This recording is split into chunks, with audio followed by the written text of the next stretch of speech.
ನಮಸ್ಕಾರ ವೀಕ್ಷಕರೇ, ಹೇಗಿದ್ದೀರಾ? ಎಲ್ಲರೂ ಚೆನ್ನಾಗಿದ್ದೀರಾ ಅಂತ ಭಾವಿಸ್ತೀನಿ. ಈ ವಿಡಿಯೋದಲ್ಲಿ ನಾನು ನಿಮ್ಮ ಹತ್ರ ಅಭ್ಯಾಸಗಳ ಬಗ್ಗೆ ಮಾತಾಡ್ತೀನಿ. ಅಭ್ಯಾಸ, ಹ್ಯಾಬಿಟ್ಸ್ ಲೈಫ್ ನಲ್ಲಿ ಇರ್ಬೇಕು ಅಂತ ಹೇಳ್ತಾ ಇರ್ತೀವಿ. ಒಳ್ಳೆಯ ಹ್ಯಾಬಿಟ್ಸ್ ಇರ್ಬೇಕು ಅಂತ ತುಂಬಾ ಮಾತಾಡ್ತಿರ್ತೀವಿ. ಆದ್ರೆ ಒಳ್ಳೆಯ ಹ್ಯಾಬಿಟ್ಸ್ ನಾವು ಮಾಡೋದು ಬಹಳ ಕಷ್ಟ. ಯಾಕಂದ್ರೆ ನಾವು ಯಾವುದೇ ಒಂದು ಅಭ್ಯಾಸ ಆಗಿರ್ಲಿ, ಅದು ನಮ್ಮ ಒಂದು ಕಂಫರ್ಟ್ ಲೆವೆಲ್ ಅಲ್ಲಿ ಇದ್ರೆ ನಾವು ಅದನ್ನ ಮುಂದುವರಿಸ್ಕೊಂಡು ಹೋಗ್ತೀವಿ. ಆದ್ರೆ ಈ ಒಳ್ಳೆ ಅಭ್ಯಾಸಗಳಿದೆಯಲ್ಲ, ಅದು ಅಷ್ಟು ಕಂಫರ್ಟ್ ಲೆವೆಲ್ ಅಲ್ಲಿ ಇರೋದಿಲ್ಲ. ಎಕ್ಸಾಂಪಲ್, ಬೆಳಗ್ಗೆ ಮುಂಜಾನೆ ಎದ್ದೋಳೋದಾಗಿರ್ಬೋದು, ಅಥವಾ ಹೆಲ್ದಿ ಫುಡ್ ತಿನ್ನೋದೇ ಆಗಿರ್ಬೋದು, ಅಥವಾ ದೈನಂದಿನ ಚಟುವಟಿಕೆಯಲ್ಲಿ ಒಂದು ಎಕ್ಸಸೈಸ್ ಅಥವಾ ವ್ಯಾಯಾಮನ ನಮ್ಮ ಆಕ್ಟಿವಿಟಿ ಲಿಸ್ಟ್ಗೆ ಹಾಕುವಂತದ್ದಾಗಿರ್ಬೋದು. ಇದೆಲ್ಲ ಒಳ್ಳೆ ಅಭ್ಯಾಸಗಳು. ಆದ್ರೆ ಆ ಒಳ್ಳೆ ಅಭ್ಯಾಸಗಳನ್ನ ಮಾಡಕ್ ತುಂಬಾ ಕಷ್ಟಪಡ್ತಿರ್ತೀವಿ ನಾವು. ಓಕೆ, ನಾನು ಈ ಒಂದು ವಿಡಿಯೋದಲ್ಲಿ ನಿಮ್ಮ ಹತ್ರ ಒಂದು ಕೇಸ್ ಬಗ್ಗೆ ಕೂಡ ಎಕ್ಸ್ಪ್ಲೇನ್ ಮಾಡ್ತಾ ಹೋಗ್ತೀನಿ. ಹೇಗೆಲ್ಲ ಪ್ರಾಬ್ಲಮ್ ಆಗುತ್ತೆ ಈ ಅಭ್ಯಾಸದ ಒಂದು ವಿಷಯವಾಗಿನೇ ನಾನು ಮಾತಾಡ್ತೇನೆ. ಒಬ್ಬ ವ್ಯಕ್ತಿ ಬಂದಿದ್ರು. ಅವ್ರು ಏನ್ ಮಾಡಿದ್ರು ಅಂದ್ರೆ, ನನ್ನ ಹತ್ರ ಕೌನ್ಸಿಲಿಂಗ್ ಬಂದಿದ್ರು. ಅವ್ರೇನ್ ಹೇಳ್ತಾ ಇದ್ರು ನನಗೆ, ಮ್ಯಾಮ್ ನಾನು ಅಭ್ಯಾಸಗಳು ಅಂದ್ರೆ ಈ ಅಡಿಕ್ಷನ್ ಒಳಗಾಗ್ಬಿಟ್ಟಿದೀನಿ, ಏನ್ ಮಾಡಿದ್ರು ಅದನ್ನ ಬಿಡಕ್ಕಾಗ್ತಾ ಇಲ್ಲ ನನ್ನ ಲೈಫಲ್ಲಿ ಅಂತ ಹೇಳಿದ್ರು. ಸೊ ಈ ವ್ಯಕ್ತಿ ಏನ್ ಮಾಡ್ತಾ ಇದ್ರು ಅಂದ್ರೆ, ಮೊದಲು ಅವರು ಸಿಗರೇಟ್ ತುಂಬಾ ಸೇರ್ತಾ ಇದ್ರಂತೆ. ಅದು 1 ವರ್ಷ 2 ವರ್ಷ ದಿನದಲ್ಲಿ ತುಂಬಾ ಸಿಗರೇಟ್ ಸೇರ್ತಾ ಇದ್ರು. ಅವ್ರ ಆರೋಗ್ಯಕ್ಕೆ ಅದು ತುಂಬಾ ಪ್ರಾಬ್ಲಮ್ ಉಂಟಾಯ್ತು. ಅದಕ್ಕೆ ಅವ್ರು ಏನ್ ಮಾಡಿದ್ರು ಅಂದ್ರೆ, ಓಕೆ ನಾನು ಇದನ್ನ ಬಿಟ್ಬಿಡ್ತೀನಿ, ಡಿಸೈಡ್ ಮಾಡ್ಬೇಕು ನಾನು ಇದ್ರ ಬಗ್ಗೆ ಅಂತ. 1 ವರ್ಷ ಆದ ನಂತರ ಅವರು ಡಿಸೈಡ್ ಮಾಡಿ ಬಿಟ್ಟರು ಸಿಗರೇಟ್ ಸೇದುವಂತ ಅಭ್ಯಾಸನ. ಮತ್ ಇನ್ನೊಂದು ಅಭ್ಯಾಸಕ್ಕೆ ಒಳಗಾಗಿದ್ರು. ಏನ್ ಮಾಡಿದ್ರು ಅಂದ್ರೆ, ಅವರು ರೇಸ್ ಕುದುರೆ ಮೇಲೆ ಇದು ಏನ್ ರೇಸ್ ಇದಕ್ ಹೋಗಿ ಆಟ ಆಡೋದು, ಹಾರ್ಸ್ಗಳ ಮೇಲೆ ದುಡ್ಡನ್ನ ಕಟ್ಟೋದು, ಇದೆಲ್ಲ ಮಾಡಕ್ ಶುರು ಮಾಡಿದ್ರು. ಸೊ ಅವರು ದಿನನಿತ್ಯ ಆ ಒಂದು ರೇಸ್ ಆಟಕ್ಕೆ, ಆ ಒಂದು ಚಟಕ್ಕೆ ಬಿದ್ದ್ಬಿಟ್ರು ಮತ್ತು ತುಂಬಾ ಹಣನ ಕಳ್ಕೊಂಡ್ರು. ಇದಾದ ನಂತರ ಅವ್ರು ಅನ್ಕೊಳ್ತಾ ಇದ್ರು, ಇದೇನಿದು ಹೀಗಾಗ್ತಾ ಇದೆ, ಫಸ್ಟ್ ಸಿಗರೇಟ್ ಸೇರ್ತಾ ಇದೆ, ಇವಾಗ ನೋಡಿದ್ರೆ ಈ ತರ ಮಾಡ್ತಾ ಇದ್ದೀನಿ ಅಂತ, ದುಡ್ಡು ಕಳ್ಕೊಂಡಿದೀನಿ ಅಂತ ಒಂದು ಅರಿವು ಆಯ್ತು ಅವ್ರಿಗೆ. ಓಕೆ, ನಾನು ಇವಾಗ ಇದನ್ನ ಬಿಡ್ಲೇಬೇಕಾಗತ್ತೆ, ಇಲ್ಲ ಅಂದ್ರೆ ನನ್ನ ಕೆಲ್ಸನೂ ಕಳ್ಕೊಂಡ್ಬಿಡ್ತೀನಿ. ಯಾಕಂದ್ರೆ ಅವರು ರಜಾ ಹಾಕ್ಬಿಟ್ಟು ರೇಸ್ ಆಡಕ್ ಹೋಗ್ತಾ ಇದ್ರು ಈ ವ್ಯಕ್ತಿ. ಇದಾದ ನಂತರ ಅದನ್ನು ಬಿಟ್ರು. 6 ತಿಂಗಳಾದ ನಂತರ ಮತ್ತೇನ್ ಮಾಡಿದ್ರು ಅಂದ್ರೆ, ಅವರು ಕುಡಿಯೋಕ್ ಶುರು ಮಾಡಿದ್ರು ನಿಧಾನವಾಗಿ. ಅವ್ರ ಫ್ರೆಂಡ್ ಸರ್ಕಲ್ ನಲ್ಲಿ, ಇವಾಗಂತೂ ಕುಡಿಯೋದು ತುಂಬಾ ಕಾಮನ್ ಆಗಿದೆ ಅಂತ ಮಾತಾಡ್ಬಿಡ್ತೀವಿ. ಪಾರ್ಟಿಲ್ ಕುಡಿಯೋದು ಅಂದ್ರೆ ತುಂಬಾ ರೆಗ್ಯುಲರ್ ಆಗಿರುವಂತದ್ದು, ಇದೇನು ಅಂತ ನಾವು ಯೋಚನೆ ಮಾಡುವಂತದ್ದಲ್ಲ, ಅಷ್ಟೆಲ್ಲ ತಲೆ ಕೆಡ್ಸ್ಕೊಳ್ಳುವಂತದ್ದಲ್ಲ. ಸೋಷಿಯಲ್ ಆಗಿ ಕುಡಿಯೋದು ಒಳ್ಳೇದು ಅಂತ ಅವ್ರು ಶುರು ಮಾಡಿದ್ರು. ಆದ್ರೆ ಅದು ಎಲ್ಲಿಗೆ ಎಂಡ್ ಆಯ್ತು ಅಂದ್ರೆ, ದಿನನಿತ್ಯದಲ್ಲಿ ಅವ್ರಿಗೆ ಕುಡಿಯೋದು ಬೇಕಾಗಿದ್ದೆ, ಅದು ಕಾಫಿ ಟೀ ತರ ಆಗೋಗಿತ್ತು ಅವ್ರಿಗೆ. ಸೊ ಇದನ್ನು 6 ತಿಂಗಳು ಹಾಗೆ ಮಾಡ್ತಾ ಬಂದ್ರು. ಸೊ ಇಲ್ಲಿ ಇವರು ಒಂದು ದೊಡ್ಡ ಮಿಸ್ಟೇಕ್ ಏನ್ ಮಾಡ್ತಾ ಇದ್ರು ಅಂದ್ರೆ, this person was replacing a bad habit into a bad habit. ಈಗ ಒಂದು ಕೆಟ್ಟ ಅಭ್ಯಾಸ ಇದೆ ಅಂದ್ರೆ, ಆ ಕೆಟ್ಟ ಅಭ್ಯಾಸವನ್ನು ಇನ್ನೊಂದು ಹೊಸ ಕೆಟ್ಟ ಅಭ್ಯಾಸಕ್ಕೆ ಅವರು ರೀಪ್ಲೇಸ್ ಮಾಡ್ತಾ ಇದ್ರು. ಇಲ್ಲೇ ನಾವು ಮಾಡುವಂತ ತಪ್ಪು, ಇಲ್ಲೇ ಎಷ್ಟೋ ಜನ ಮಾಡ್ತಾರೆ ಈ ತರ ತಪ್ಪು.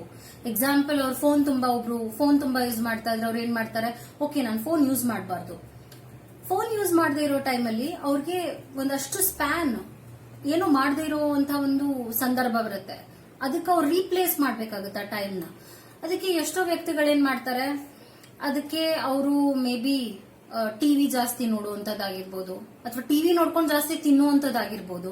ಇದನ್ನೆಲ್ಲ ಏನ್ ಮಾಡ್ತಾರೆ ಜನ ಅಂದ್ರೆ, ಅವ್ರಿಗೆ ಯಾವ್ದು ಈಸಿ ಅನ್ಸುತ್ತೆ, ಯಾವುದು ಒಂದು ಹ್ಯಾಬಿಟ್ ಅವ್ರ ಲೈಫ್ ನಲ್ಲಿ ಈಸಿಯಾಗಿ ಹಾಕೋಬಹುದು ಅನ್ಸುತ್ತೆ, ಅದನ್ನ ಹಾಕಕ್ ಶುರು ಮಾಡ್ತಾರೆ. ಸೊ ಎಲ್ಲ ಬಹಳ ಹ್ಯಾಬಿಟ್ಸ್ ಇದೆಯಲ್ಲ, ಈಸಿಯಾಗಿ ಅನ್ಸುವಂತ ಹ್ಯಾಬಿಟ್ಸ್ ಅಂದ್ರೆ, ನಮ್ಗೆ ಕ್ಷಣಕ್ಕೆ ಖುಷಿ ಕೊಡುವಂತ ಹ್ಯಾಬಿಟ್ಸ್ ಬಹಳ ಒಂದು ಕೆಟ್ಟ ವಿಚಾರಗಳಿಗೆ ಆಗಿರುತ್ತೆ. ಆ ಒಂದು ಹ್ಯಾಪಿನೆಸ್ ನ ಹುಡ್ಕೊಂಡು ಹೋದಾಗ ಏನಾಗುತ್ತೆ ಅಂದ್ರೆ, ಜನರು ಮತ್ತೆ ಇದೇ ತಪ್ಪುಗಳನ್ನ ಮಾಡ್ತಾ ಬರ್ತಾರೆ. Replacing a bad habit into another bad habit is again a problem in life. ಹೌದು, ನಾವೆಷ್ಟು ಈ ತರ ಮಾಡಲ್ಲ ಲೈಫ್ ನಲ್ಲಿ. ಇದ್ರ ಬಗ್ಗೆನೇ ನಾನು ಮಾತಾಡ್ಬೇಕಾಗಿತ್ತು.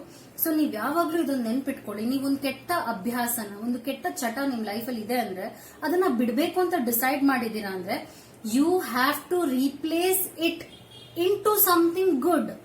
ಮತ್ತು ಇದು ಚಾಲೆಂಜಿಂಗ್ ಆಗಿರುತ್ತೆ. ಎಕ್ಸಾಂಪಲ್, ಒಬ್ಬೊಬ್ರು ನನ್ನ ಹತ್ರ ಕ್ಲೈಂಟ್ಸ್ ಬರ್ತಾರೆ. ಅವ್ರು ಏನ್ ಹೇಳ್ತಾರೆ ಅಂದ್ರೆ, ಮ್ಯಾಮ್ ನನ್ಗೆ ಪಾಸಿಟಿವ್ ಆಗಿ ಯೋಚನೆ ಮಾಡ್ಬೇಕು ಅನ್ಸುತ್ತೆ, ಆದ್ರೆ ನೆಗೆಟಿವ್ ಯೋಚನೆಗಳೇ ತುಂಬಾ ಬರುತ್ತೆ, ನಾನು ಏನ್ ಮಾಡಿದ್ರು ಅದು ಹೋಗ್ತಾ ಇಲ್ಲ. ಇಲ್ಲಿ ಪಾಸಿಟಿವ್ ಆಗಿ ಅವರು ಯೋಚನೆ ಮಾಡೋದೊಂದು ಚಾಲೆಂಜ್ ಆಗಿದೆ. ನೆಗೆಟಿವ್ ಆಗಿ ಯೋಚನೆ ಮಾಡೋದು ತುಂಬಾ ಈಸಿ, ಸುಲಭವಾಗಿರುವಂತ ವಿಷಯ. ಅದಕ್ಕೆ ಅವ್ರು ಯಾವುದೇ ರೀತಿಯಾದ ಎಫರ್ಟ್ಸ್ ಹಾಕೋ ಅವಶ್ಯಕತೆ ಇಲ್ಲ. ಆಟೋಮೆಟಿಕ್ ಆಗಿ ನೆಗೆಟಿವ್ ಥಾಟ್ಸ್ ಬರುತ್ತೆ. ಆದ್ರೆ ಈ ಪಾಸಿಟಿವ್ ಥಾಟ್ಸ್ ಇದೆಯಲ್ಲ ಆಟೋಮೆಟಿಕ್ ಆಗಿ ಬರೋದಿಲ್ಲ. ಇವಾಗ ಏನೋ ಒಂದ್ ಕೆಟ್ಟದ್ದು ಆಯ್ತು ಲೈಫಲ್ಲಿ ಅಂದ್ರೆ ಅದಕ್ಕೆ ನೆಕ್ಸ್ಟ್ ಕೆಟ್ಟದ್ ಏನಾಗುತ್ತೆ ಅಂತಾನೆ ಯೋಚನೆ ಮಾಡ್ತಾರೆ ಜನ ಫಸ್ಟ್. ಅದನ್ನ ಬಿಟ್ಟು ಅವರು ನೆಕ್ಸ್ಟ್ ಮುಂದೆ ಒಳ್ಳೇದೇನಾಗುತ್ತೆ ಅಂತ ಯೋಚನೆ ಮಾಡಲ್ಲ. ಇವಾಗ ಒಬ್ರಿಗೆ ಇಷ್ಟ ಆಗ್ಲಿಲ್ಲ ಅಂದ್ರೆ ಆ ವ್ಯಕ್ತಿಯ ಬಗ್ಗೆ ಎಲ್ಲ ಕೆಟ್ಟ ವಿಚಾರಗಳನ್ನ ಯೋಚನೆ ಮಾಡ್ತೀವಿ ಹೊರತು ಆ ವ್ಯಕ್ತಿಯ ಬಗ್ಗೆ ಒಳ್ಳೆ ವಿಚಾರಗಳನ್ನ ನಾವು ಯೋಚನೆ ಮಾಡಲ್ಲ. ಸೊ ಇಲ್ಲಿ ನಾನೇನ್ ಹೇಳಕ್ ಬರ್ತಾ ಇದ್ದೀನಿ ಅಂದ್ರೆ ಈಸಿ ಆಗಿರುವಂತದ್ದು, ಸುಲಭವಾಗಿರುವಂತ ವಿಷಯಗಳೆಲ್ಲ ನಮ್ಮ ಆರೋಗ್ಯಕ್ಕೆ, ನಮ್ಮ ಇಮೋಷನಲ್ ಹೆಲ್ತ್ಗೆ, ನಮ್ಮ ಮೆಂಟಲ್ ಹೆಲ್ತ್ಗೆ ಅಷ್ಟು ಒಳ್ಳೆಯ ವಿಷಯ ಆಗಿರೋದಿಲ್ಲ. ಆದ್ರೆ ನಾವು ಅದನ್ನ ಇಷ್ಟಪಟ್ಟು ಮಾಡಕ್ ಹೋಗ್ತೀವಿ. ಯಾಕೆ ಅಂದ್ರೆ ಆ ಕ್ಷಣಿಕ ಖುಷಿಯನ್ನು ಕೊಡುತ್ತೆ, ಆ ಕ್ಷಣಕ್ಕೆ ನಮ್ಗೆ ಒಂದು ಸಮಾಧಾನ ಕೊಡುತ್ತೆ, ನೆಮ್ಮದಿ ಕೊಡುತ್ತೆ. ಅದಾದ ನಂತರ ನಾನು ಯಾಕೆ ಈ ಕೆಲಸ ಮಾಡಿದೆ ಅಂತ ಬೇಜಾರು ಕೂಡ ಆಗುತ್ತೆ. ಸೊ ಅದರಿಂದ ಹೇಳ್ತಾ ಇದ್ದೀನಿ, ನೀವೇನಾದ್ರೂ ಒಂದು ಇವಾಗ ತುಂಬಾ ವೆಯ್ಟ್ ಇದ್ದೀರಾ, ನೀವು ರೆಡ್ಯೂಸ್ ಮಾಡ್ಬೇಕು ಅಂತ ಡಿಸೈಡ್ ಮಾಡಿದೀರಾ ಅಂದ್ರೆ ನಿಮ್ಮ ಒಂದು ಈಟಿಂಗ್ ಹ್ಯಾಬಿಟ್ಸ್ ನ ನೋಡ್ಬೇಕಾಗತ್ತೆ. ಮೇ ಬಿ ನೀವು ಓವರ್ ಈಟಿಂಗ್ ಮಾಡ್ತಾ ಇರ್ಬೋದು, ಅಥವಾ ನೀವು ಜಂಕ್ ಫುಡ್ ತಿಂತಾ ಇರ್ಬೋದು. ಇವಾಗ ಈ ಜಂಕ್ ಫುಡ್ ತಿಂತಾ ಇದ್ದೀರಾ ಅನ್ನೋದು ಕೆಟ್ಟ ಅಭ್ಯಾಸ ಆಗಿರುತ್ತೆ. ಈ ಕೆಟ್ಟ ಅಭ್ಯಾಸನ ಒಳ್ಳೆ ಅಭ್ಯಾಸಕ್ಕೆ ರೀಪ್ಲೇಸ್ ಮಾಡೋದು ಕಷ್ಟ ಆಗುತ್ತೆ, ತುಂಬಾ ದಿನ ಕಷ್ಟ ಆಗುತ್ತೆ. ಆದ್ರೆ ನೀವು ಅದನ್ನ ನಿಜವಾಗ್ಲೂ ಮನಸ್ಸಿಟ್ಟು ಮಾಡ್ಬೇಕಾಗತ್ತೆ. ನಂದೇ ಒಂದು ಲೈಫ್ ಎಕ್ಸಾಂಪಲ್ ಇವಾಗ ನಾನು ಮಾಡ್ತಾ ಇರೋದೇನಂದ್ರೆ, I am getting into a healthy diet plan. ಇದನ್ನ ನಾನು 3-4 ತಿಂಗಳಿಂದ ಸ್ಟ್ರಿಕ್ಟ್ ಆಗಿ ಫಾಲೋ ಮಾಡ್ಕೊಂಡೇ ಬರ್ತಾ ಇದ್ದೀನಿ. ಆದ್ರೂ ಅಲ್ಲಿ ಇಲ್ಲಿ ಎಡವ್ತಾ ಇದ್ದೀನಿ. ಹೌದು, ಈಗ ಒಂದ್ ಫ್ಯೂ ಡೇಸ್ ಬ್ಯಾಕ್ ಏನಾಗ್ತಾ ಇತ್ತು ಅಂದ್ರೆ, ನಾನು ಸಡನ್ ಆಗಿ ನನ್ಗೆ ಜಂಕ್ ಫುಡ್ ತಿನ್ಬೇಕು ಅನ್ಸ್ಬಿಡ್ತು, ಕಚೋರಿ ತಿನ್ಬೇಕು ಅಂತ ಅನ್ನಿಸ್ತಾನೆ ಇತ್ತು. ಸೊ ನಾನೇನ್ ಮಾಡಿದೆ, ಬೆಳಗ್ಗೆಯಿಂದ ಆ ಒಂದು ಥಾಟ್ ನ ಮನಸ್ಸಿನಲ್ಲಿ ಬರಬಾರ್ದು ಅಂತ ಯೋಚನೆ ಮಾಡ್ತಾ ಇದ್ದೆ. ಬಟ್ ಅದು ಬರ್ತಾನೆ ಇತ್ತು. It was very challenging for me. ಅವಾಗ ಏನ್ ಮಾಡಿದೆ, ಸಾಯಂಕಾಲ ಮನೆಗೆ ಬಂದಾದ ನಂತರ ಕಚೋರಿ ತಗೊಂಡ್ ಬಂದಿದ್ದೀನಿ, ಮನೆಗ್ ತಂದಿದ್ದೀನಿ. ಅದನ್ನ ನೋಡ್ಬಿಟ್ಟು ನಂಗೆ ತಿನ್ನಕ್ಕಾಗಲ್ಲ, ನಂಗೆ ಬೇಡ ಇದು ಅಂತ ನಮ್ಮ ಅಮ್ಮಂಗೆ ಹೇಳ್ತಾ ಇದ್ದೀನಿ. ನಮ್ಮಮ್ಮ, ನೀನೇ ಹೋಗಿ ಅಂಗಡಿಗೆ ತಗೊಂಡ್ ಬಂದಿದ್ಯಾ, ನೀನ್ ದುಡ್ಡು ಕೊಟ್ಟು ತಂದಿದ್ಯಾ ಇದನ್ನ, ಇವಾಗ ಮನೆಗ್ ಬಂದು ನೀನ್ ಇದನ್ನ ತಿನ್ನಲ್ಲ ಅಂತ ಇದ್ಯಾ, ಅದನ್ನ ನಮ್ಮ ಅಮ್ಮಂಗೆ ತಿನ್ನಿ ನೀವು ಅಂತ ಕೊಟ್ಬಿಟ್ಟಿದೀನಿ. ಆಮೇಲೆ ನಮ್ಮಮ್ಮ ಹೇಳ್ತಾ ಇದ್ರೆ, ನೀನ್ ಯಾಕೆ ಕೆಲಸ ಮಾಡ್ತಾ ಇದ್ಯಾ? So this is something very challenging. ಹೌದು, ನನ್ಗೆ ನಿಜವಾಗ್ಲೂ ಕಷ್ಟ ಆಯ್ತು ಕಂಟ್ರೋಲ್ ಮಾಡಕ್ಕೆ. ನಾನು ಅಂಗಡಿಗೂ ಹೋದೆ, ಅದನ್ನ ತಂದೆ. ಬಟ್ ಫೈನಲ್ ಆಗಿ ನಾನು ಡಿಸೈಡ್ ಮಾಡಿದೆ, ಇಲ್ಲ ಇದು ನನಗೆ ಬೇಡ. ಯಾಕಂದ್ರೆ ಒಂದ್ಸಲ ನಾವು ಈ ಕೆಲಸನ ಮಾಡೋದು ಆಗೋದಿಲ್ಲ, ನಾನು ಗಿವ್ ಅಪ್ ಮಾಡ್ಬಿಟ್ರೆ ನನ್ನ ವಿಲ್ ಪವರ್ ಆಗಿ ವೀಕ್ ಆಗ್ತಾ ಹೋಗುತ್ತೆ. ಸೊ ವೀಕ್ ಮೂಮೆಂಟ್ಸ್ ಲೈಫ್ ಅಲ್ಲಿ ಇರುತ್ತೆ. ಈಗ ನೀವೇನಾದ್ರೂ ಒಂದು ಒಳ್ಳೆ ಅಭ್ಯಾಸನ ರೀಪ್ಲೇಸ್ ಮಾಡುವಾಗ ಕೆಟ್ಟ ಅಭ್ಯಾಸಗಳನ್ನ ಮಾಡ್ಬೇಕು ಅಂತ ಮನಸ್ಸು ಹೇಳ್ತಾ ಇರುತ್ತೆ, ಈಸಿ ಇದೆ ತಗೋ ಅದನ್ನ ಮಾಡು, ಇದನ್ನ ನಿಂಗೆ ಆ ಟೈಮಲ್ಲಿ ಖುಷಿ ಸಿಗುತ್ತೆ, ಏನಾಯ್ತು ಇದೊಂದಿನ ಬ್ರೇಕ್ ಮಾಡೋ ರೂಲ್ಸ್ ನ ಅಂತ ಮನಸ್ಸು ಹೇಳ್ತಾ ಇರುತ್ತೆ.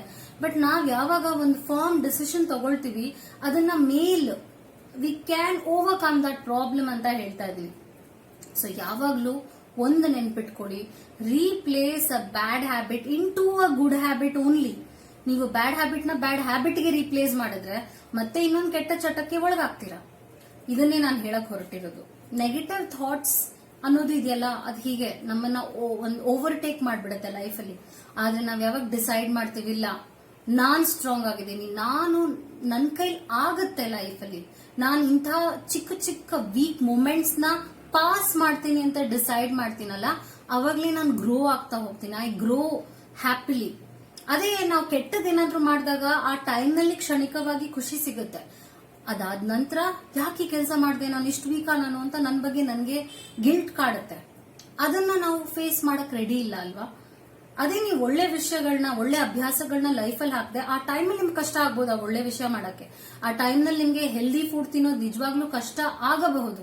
ಆದ್ರೆ ಅದಾದ ನಂತರ ಓಕೆ, ನನ್ನ ದೇಹಕ್ಕಿದ್ ಒಳ್ಳೇದು, ನನ್ನ ಆರೋಗ್ಯಕ್ಕಿದ್ ಒಳ್ಳೇದು, ನಾನು ಇನ್ನ ಹೆಲ್ದಿಯಾಗಿ ಕಾಣ್ತಾ ಇದ್ದೀನಿ, ನಾನು ಇನ್ನ ಆರೋಗ್ಯಕರವಾಗಿ ಕಾಣ್ತಾ ಇದ್ದೀನಿ ಅನ್ನುವಂತ ಖುಷಿ ಇದೆಯಲ್ಲ, ಅದು ಇನ್ನ ಮೇಲ್ಪಟ್ಟಿರುತ್ತೆ. It will be very very like 3ರಷ್ಟು ಸ್ಟ್ರಾಂಗ್ ಆಗಿ ಪಾಸಿಟಿವ್ ಆಗಿ ನಮ್ಮ ಲೈಫಲ್ಲಿ ಕಾಣ್ತಾ ಬರುತ್ತೆ. ಅದರಿಂದ ಒಂದೇ ಒಂದು ಇದ್ರಲ್ಲಿ ಮಾರಲ್ ಏನ್ ಕಲಿತೀರಾ ಅಂದ್ರೆ, always replace a bad habit into a good habit. Take small steps, ಚಿಕ್ಕ ಚಿಕ್ಕ ಸ್ಟೆಪ್ಸ್ ತಗೊಳ್ಳಿ. ಆದ್ರೆ ಪೇಷನ್ಸ್ ಇಟ್ಕೊಳ್ಳಿ. ಪೇಷನ್ಸ್ ಬಹಳ ಮುಖ್ಯ. 2-3 ತಿಂಗಳು ನಿಮ್ಗೆ ಕಷ್ಟ ಆಗುತ್ತೆ ಆ ಒಳ್ಳೆ ಅಭ್ಯಾಸನ ನೀವು ರೆಗ್ಯುಲರ್ ಆಗಿ ಫಾಲೋ ಮಾಡೋದಕ್ಕೆ. ಆದ್ರೆ you have to keep challenging yourself on a daily basis. ದಿನ ಚಾಲೆಂಜಿಂಗ್ ಇರುತ್ತೆ, ಒಂದಿನ ಅಲ್ಲ, 2 ದಿನ ಅಲ್ಲ, ನಿಮ್ಗೆ 3-4 ತಿಂಗಳು ದಿನ ಚಾಲೆಂಜಿಂಗ್ ಆಗಿರುತ್ತೆ. ದಿನ ಎದ್ದೊಳ್ಬೇಕು ಅಂತ ಇದ್ದೀರಾ ಮುಂಜಾನೆ, ಅದು ಚಾಲೆಂಜಿಂಗ್ ಆಗಿ ಇರುತ್ತೆ. ಇಟ್ ಇಸ್ ನಾಟ್ ಲೈಕ್ ಒಂದಿನ ನಿಮ್ಗೆ ಈಸಿಯಾಗಿ ಎದ್ಬಿಡ್ತೀರಾ, ನೆಕ್ಸ್ಟ್ ದಿನಾನು ಈಸಿಯಾಗಿ ಎದ್ಬಿಡ್ತೀರಾ ಅಲ್ಲ, ನಿಜವಾಗ್ಲೂ ಕಷ್ಟ ಇರುತ್ತೆ. ಬಟ್ ನೀವು ಮನಸ್ಸು ಮಾಡ್ಬೇಕಾಗತ್ತೆ, ನನ್ನ ಕೈಲಿ ಆಗುತ್ತೆ ಅಂತ ಒಂದು ನಿರ್ಧಾರಕ್ಕೆ ಬರ್ಬೇಕಾಗುತ್ತೆ. ಇದು ದೃಢವಾದ ಒಂದು ಸಂಕಲ್ಪ ಮಾಡ್ಕೋಬೇಕಾಗುತ್ತೆ ನಿಮ್ಮ ಮನಸ್ಸಿಗೆ.